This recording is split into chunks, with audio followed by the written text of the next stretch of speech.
May was a very good reading month. That was a difficult word. Hello and welcome back to Stitches of Books. My name's Becky and this video is going to be my May wrap-up of reading. I have been doing more of like a 2-monthly wrap-up recently, but this month, May, was such a good reading month that it's going to need a video all of its own in order for me to be able to talk about all of the books that I read. Usually I can read around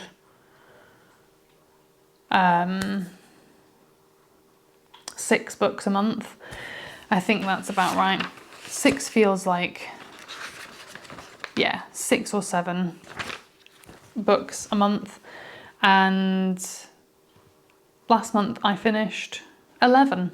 So it feels like a good time to chat books. I also DNF'd a book, so I will talk about that first because I haven't written anything down about it. So before I forget, I will talk about it.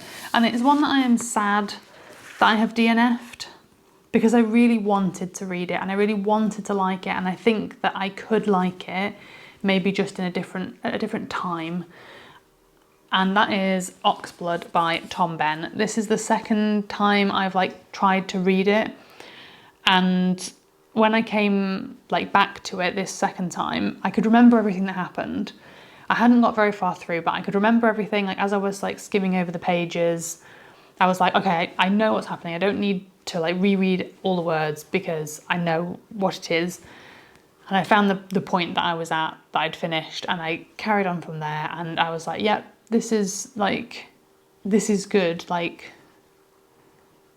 I'm getting through it, but there were a few scenes that were just a bit uncomfortable for me. The main character is I think she's 14, and she has a couple of sexual encounters that are on page, and that just made me uncomfortable. I didn't want to read those things, and you definitely need to check the trigger warnings for this. It is not an easy read. There's a baby involved in some of the story, and as a mum with a new baby, it just wasn't the right time for me. Check the trigger warnings before you go in. It's just not the right time for me in this book, I don't think. In the interest of trying to keep my shelves focused and current and not having things on my shelves that are causing me to be overwhelmed by my TBR, I am going to unhaul this book, but with it in mind to potentially get it again at some point in the future, if and when I'm feeling like I'm in the mood for this book, because I think there could be a lot of character development in it. I think that's what it's going to be like. I think it's going to be a real kind of coming of age and finding who you are and that kind of thing. But I'm just not in a place to get to that point right now. I'm not in the right place for this book. So that is going to be unhauled. It is a DNF. Yeah, but I did have a really good month finishing up some things and starting some new things and listening to some audiobooks. I really got back into audiobooks this last month, which I was so pleased about. Yeah, the first book that I listened to was from NetGalley. It was an ARC from NetGalley.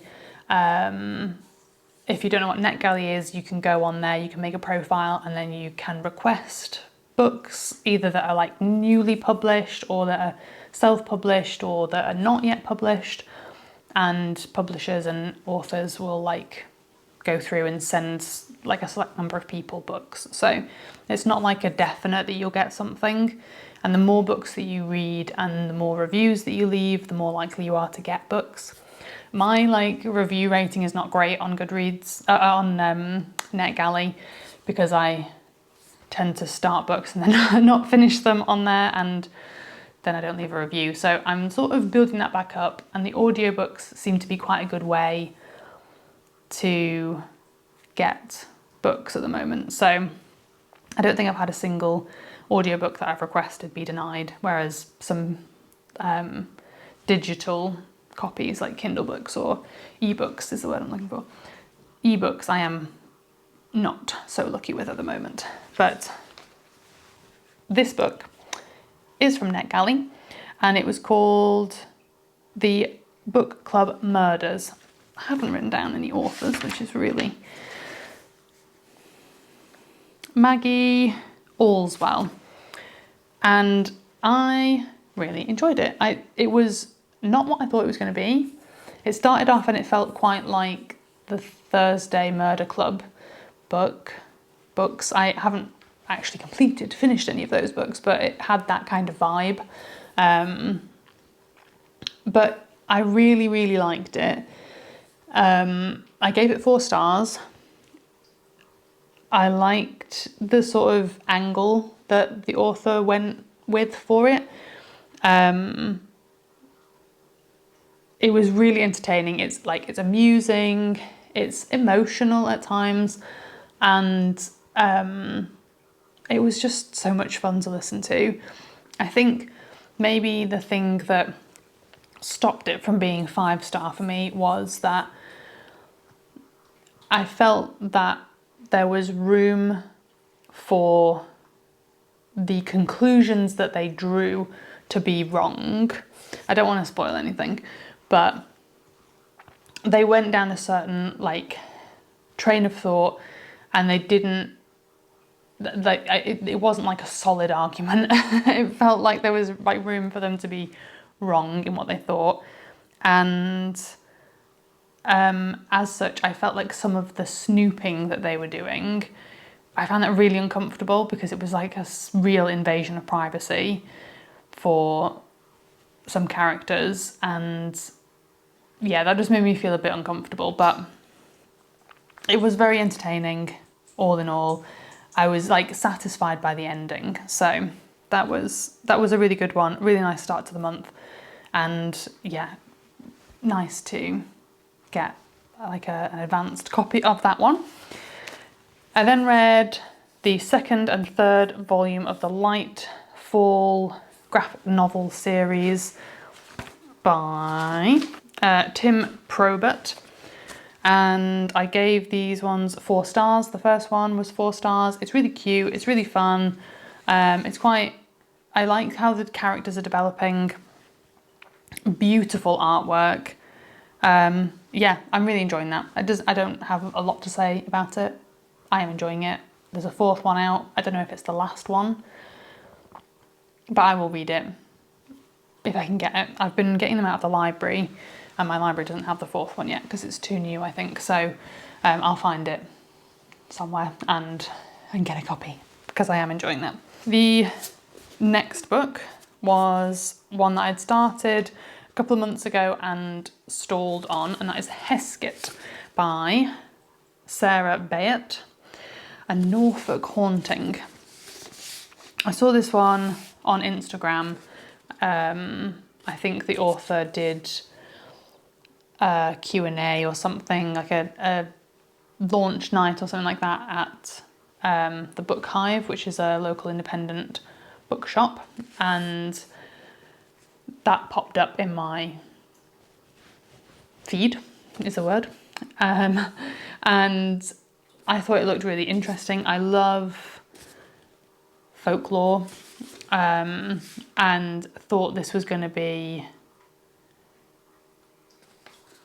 different than it was.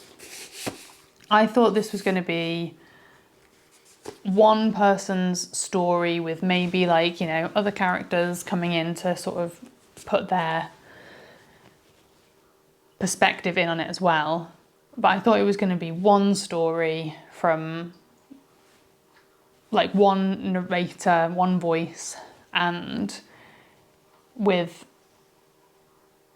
the folklore woven into their life.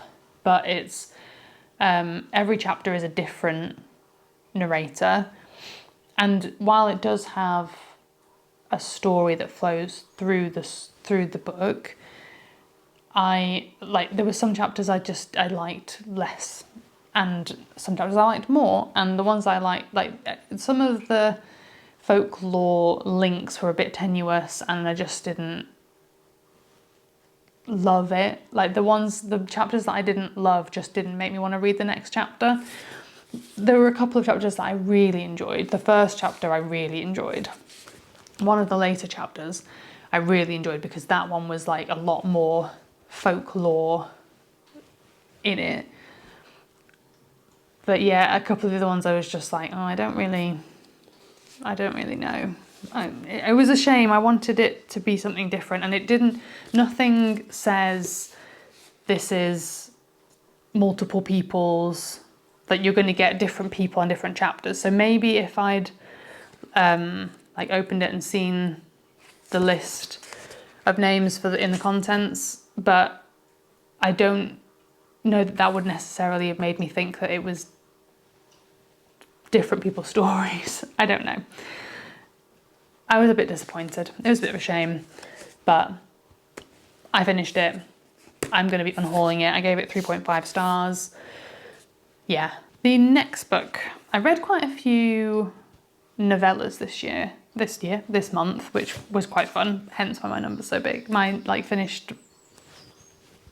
number of finished books, I'm really tired, sorry.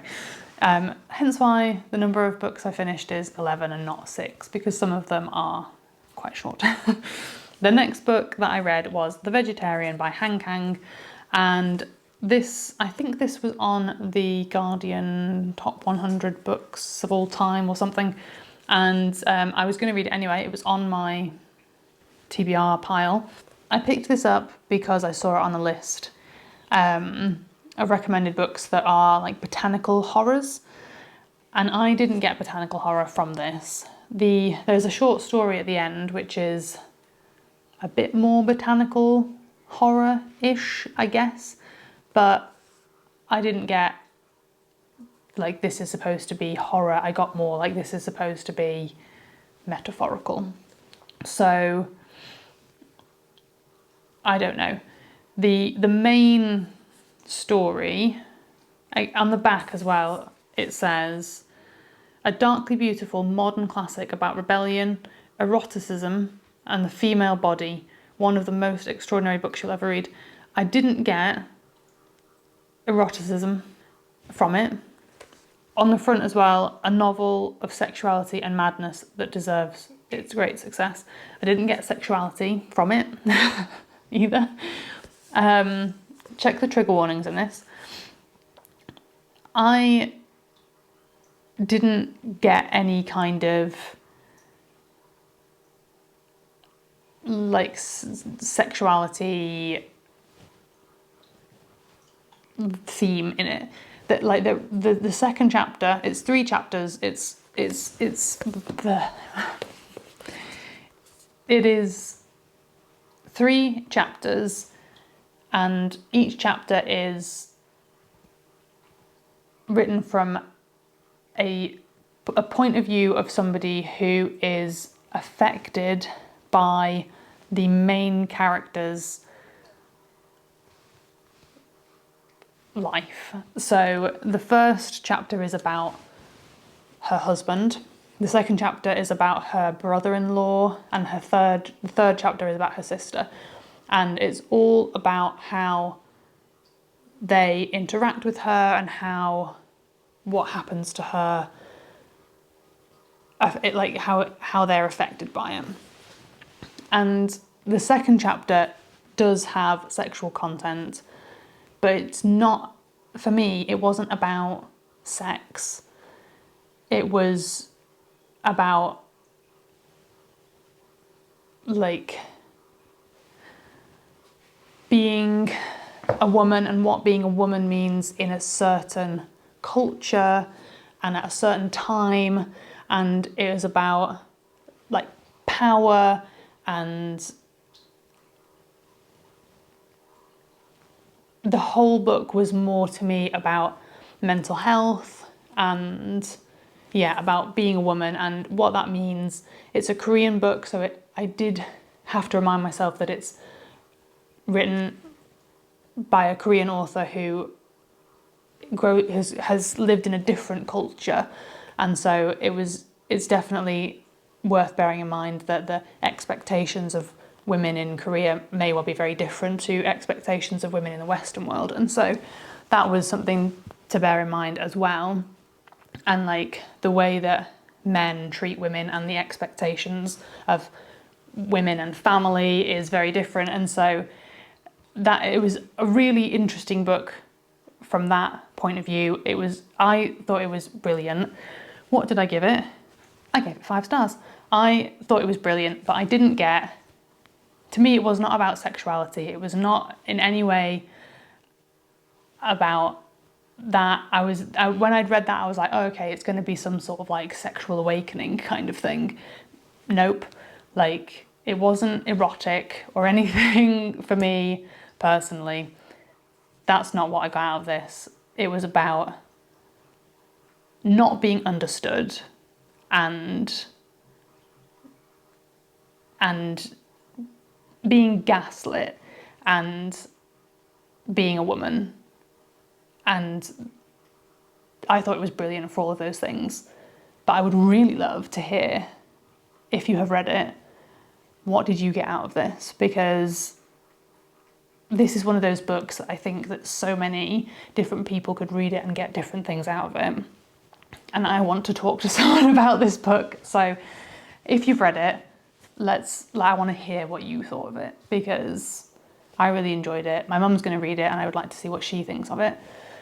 But yeah, I'm intrigued to know if anybody else I'm not somebody who thinks very deeply about the books that I read. So sometimes these kind of books that are like not really about what the words are saying, they just kind of go over my head a little bit, because I read what's on the page and I'm like, that I take it kind of pretty much at face value. But this one like got me thinking, because I was expecting it to be about something different, and then it wasn't, to me, about that. So I hope that made some sense. I'm probably going to edit this and hate myself for all of the like confusing things that I said. But yeah, I really enjoyed it. I would recommend it. I can see why it was like on the top 100 for The Guardian. If you haven't read it, check the trigger warnings, but I would recommend it. It's really a quick read. Yeah. That is all I have to say. Next, I listened to another audiobook, and this is one that's been on my TBR for a little while. It's one that I was recommended to read when I was doing my forest school training, and that is The Whole Brain Child. So it's non-fiction, and it was definitely from like a parenting / educator point of view that I was reading this. And I enjoyed it. I gave it 4 stars. I thought it was really good. I can see why it was recommended to me for forest school, but I would say that it is more of a parenting book than an educator's book. Just the way that it's like, just the stories that are being told are parents' stories. So some of the examples were less relevant to educators. I think there is another version of the book that's for educators. I could be wrong, but it doesn't specifically talk about like neurodivergence, but there's a very strong ND kind of vibe. Like, it would be very relevant if you have ND children, because the sort of science behind it, the science behind how they're talking about how the brain works and how children's brains work is very relevant to ND children, and it can take longer for ND children to like use their brain. Oh, what's the word they use? Like, be able to move between like different areas of their brain when they're like in difficult situations. So I would recommend it for parents who are looking for an alternative to gentle parenting, but that still want to gently parent their children with autonomy and patience and respect while also allowing you to be the parent. Sorry, I'm sure you'll be able to see that this half of the video is being recorded on a completely different day, a completely different time of day, but Milo needed me, and now it's a couple of days later, and this is the first chance I've had to sit down and record. Hopefully I can get this recorded before Milo wakes up. Fingers crossed. Let's get on with it. So I had talked about the vegetarian and I had talked about the whole brainchild. Hopefully I wasn't halfway through a thought on either of those before I moved on. I've talked about that book, I've talked about that book. I have not talked about that, I have not talked about that, and I have not talked about that. Here we go, we're back on track.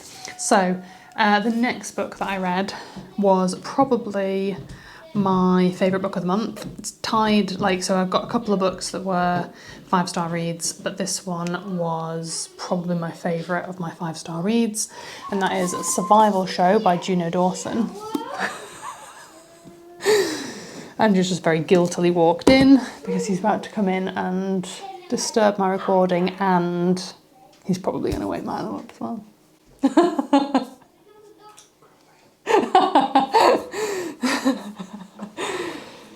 Is it a tea you're looking for?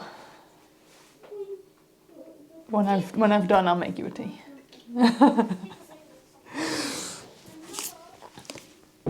I didn't actually know this book was happening until I saw a couple of people mention it on Instagram, and then I was suddenly like, oh, I was initially put off because it's YA, but if you are put off by the idea of it being YA, I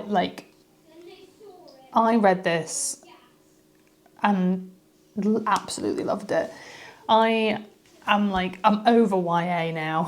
I say, having 2 YA books on my favourite books of the year list, but I am over YA, but I'm over a particular kind of YA. I'm over angsty teenage romance type YA, and this book is not that at all. This book is thoughtful, and it's got something to say, it's got a message, it's got so much for a young adult, for even an older adult to take away from it and think about. This is a fantastic book. So if you are thinking about whether or not maybe you've read something else by Juno Dawson, the Her Majesty's Royal Coven series, and you're thinking, I really liked that, but do I really want to read YA? I would say give it a go. It's sort of described as being Pop Idol meets The Hunger Games, and I would agree with that. The Hunger Games, to me, that is YA, but it isn't YA in the sort of classic teenage angst romance type YA. It is, again, that's another book that has a message, it has meaning, it has something to think about, and this definitely falls in that category. Yeah, there is a little bit of romance, but it's minimal, and it's there for a reason. It's not just there because it's a trope of YA to have a romance. There is a reason for it being there. So lots going on in this one, and definitely check trigger warnings, probably just for all of the books. I feel like I'm reading lots of books. Oh, apart from the whole brainchild, that's no trigger in that. Although maybe there is, I don't know. Yeah, but this was absolutely fantastic. I loved it. It's the kind of book that I wish I could read again for the first time.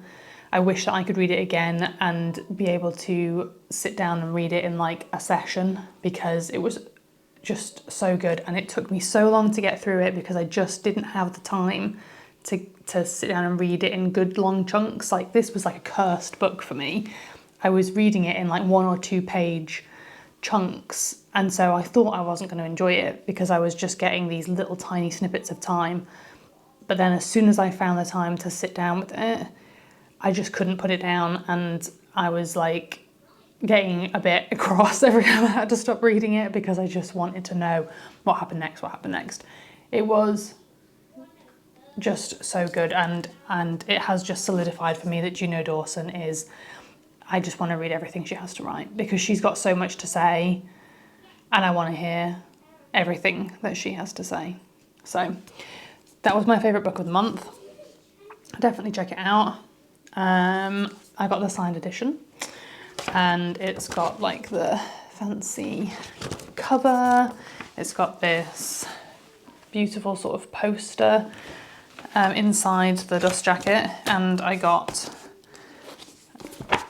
a bookmark in mine as well. So that was really cool, but this one is definitely going to be staying on my bookshelf, and I hope to be able to get to it another time. Yeah, loved it. So I read that. Let me just see if there's anything else I wanted. Oh, I forgot to mention that it's the first in a duology, I think. So that's exciting, and I'm looking forward to that. I don't know if it's actually being written yet. So there's no like it's coming out at this time, but yeah. What was next? Next was a quick, fun, random book that I picked up in a shop in Cambridge. And I picked it up because this author / illustrator does children's books that I really love reading to my kids. One of my favourite, or a couple of my favourite books to read to the boys is like has this author / illustrator involved in them, either as the author or as the illustrator, or a bit of both. And that is John Classon, and he has written The Skull. He's done an adaptation or a retelling of The Skull, which is not a story I'm familiar with. He found it in a library in Alaska in like a collection of short stories, and then he wrote it himself as a really interesting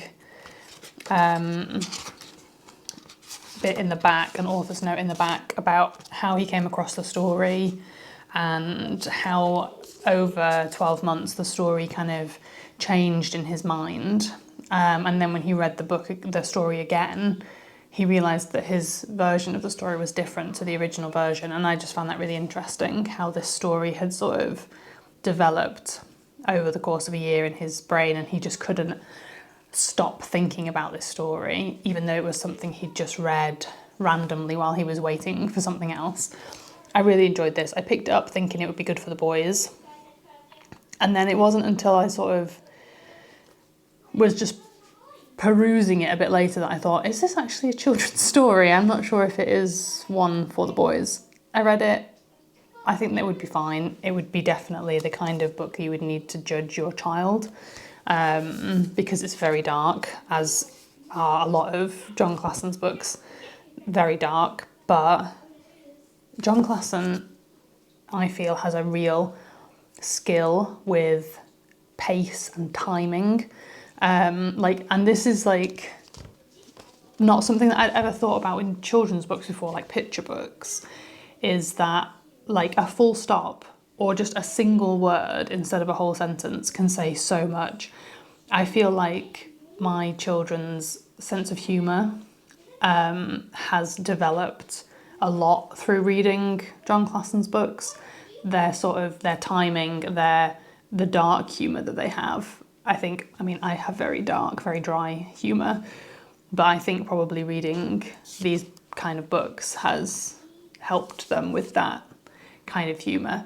The illustrations are really beautiful, and again, John Classon can really express so much just from something on the characters' faces, or a little change which is maybe not really drawn attention to, but that you notice if you're paying attention. So there's a particular bit in here where the girl and the skull go into a room and they find a room full of masks, and the girl asks if they've ever worn the masks, and she asks the skull if the skull has ever worn the masks, and the skull says they're just for show, you are not supposed to wear them. And then in the next on the next page they're both wearing masks, and it's not really mentioned. It's mentioned a bit later, but they just carry on, and I just love that through giving us no information whatsoever, you can just imagine that this girl has convinced this skull to wear this mask. You'd have to read the story to understand how that all works out, but like, I just love those kind of things, and that's a theme through his books, is just these like scenes that you don't see that you're left to fill in for yourself, and I really, really love that. So this was a 5-star read as well. It would be like, if I wanted to pick more than one book for my favourite book of the month, this would be it. This would be like a special mention. So I really like it. I haven't read it to the boys yet. I want to pick the right time because it is quite dark. It's possibly a during the day read rather than a bedtime read, but I think that they will enjoy it. So, and I would be interested to read the book or the story that it is based off of. So I need to find that. The next book that I read was The Party by Tessa Hadley, and I was really disappointed with this. It's a really, really short novella. I gave it 2.5 stars. I read it because it was short, but I was bored, and there were a few nice scenes, but it didn't give me any kind of like emotional response. I found it just a bit,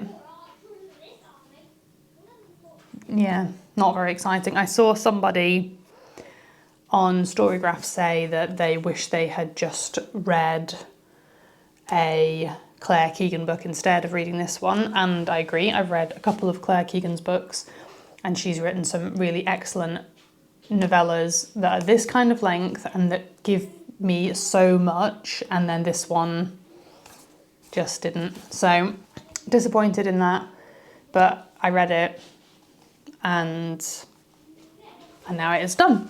So that one I will be unhauling. I need to make a little pile of the books that I'm going to unhaul. There we go. And then, is this the last one? No, it's not. Then my next book was another novella. So I read quite a few novellas this month. And I enjoyed this one. It is called They by Kay Dick. And sorry, I've got a really itchy nose. I've been like on the floor with the boys, and I think it must have been cat fur or something. I've got like cat fur tickling my nose. I hadn't heard of this one.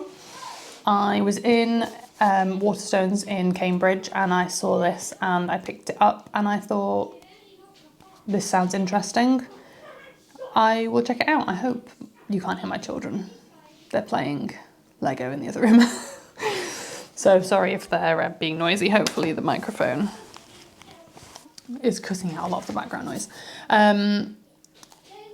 I was interested to read this one because having read Heskett and not loving the sort of story made up of short stories thing, I was interested to see how I was going to find this one. This is different. These are not, it's not like a chronological story. It is short stories written in the same sort of dystopian space. But I felt like I felt like I could feel that it was all the same character. Like the way that it was, with the world, the way that it was in the book, I felt like it could be the same person mostly. And like just living in different places at slightly different times of this this world. So I really enjoyed it. It was what have I written? It was a really interesting exploration of like censorship, of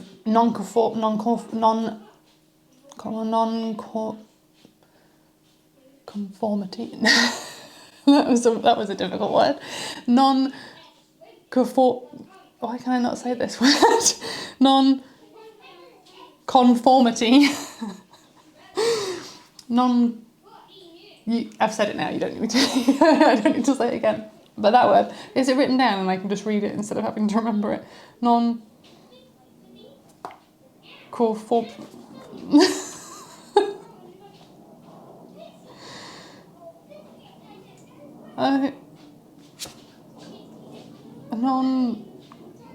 Non-conformity. Non-conformity.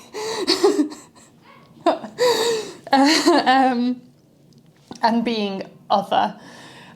So very like poignant at this time in history. And I mean, this was written, when was it written? 1977. Oh, hang on, no, is it? Yeah, 1977 it was written, and it was published for a very short amount of time, and then it was taken out of print, I believe. So, yeah, but it is such a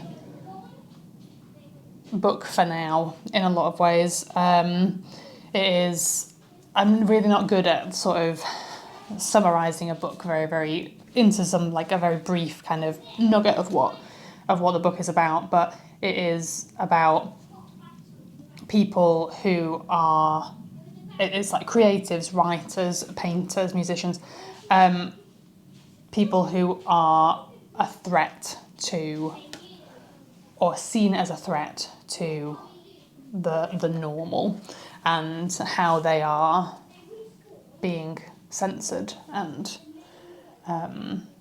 shut out of society. And it follows, there is an author, there's a voice, sorry, not an author, there is a narrator, a voice throughout each of the stories, and there's nothing to suggest that they're the same person, but I like I say, I do feel like there is a consistency throughout them that you could believe that they are the same person, just sort of moving around. Really, really good. Short, so if you haven't read it, but you're looking for just something quick and sort of thoughtful, this would be a good one. I really enjoyed it. 4 stars. It was 4 stars and not 5 because possibly towards the end it was a little bit repetitive, like some of the stories just felt very similar. And then the last book from, what month is it? May,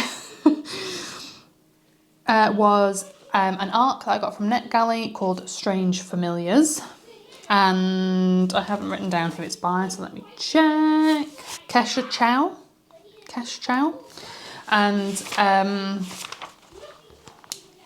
yeah, this was an arc from NetGalley. I think I've explained how NetGalley works earlier in this video, so thank you to NetGalley for this arc.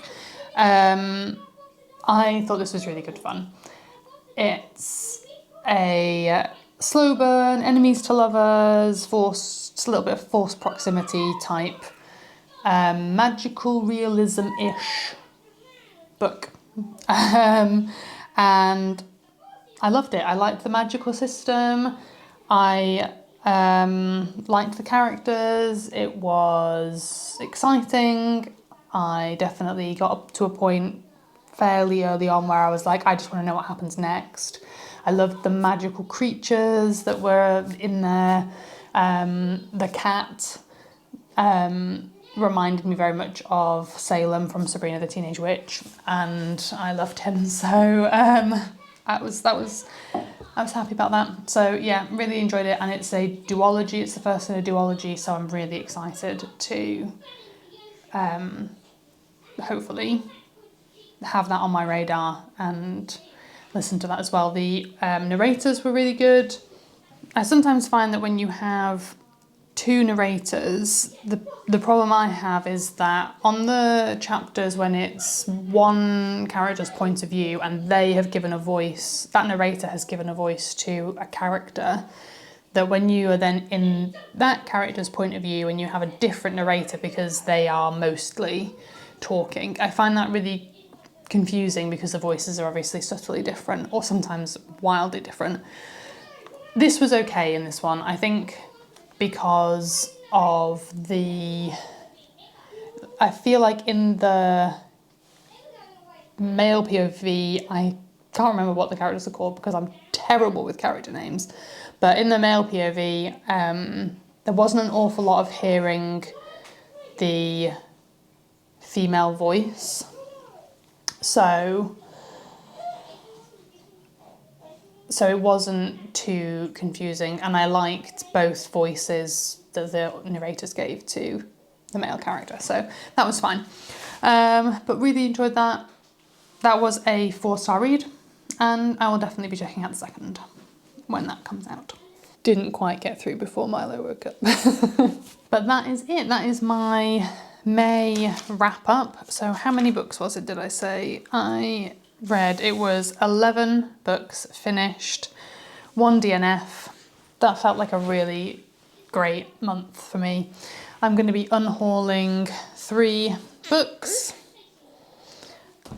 and I've got 4 books out. I've got 4 books going back onto my shelf to be read again, hopefully in the future.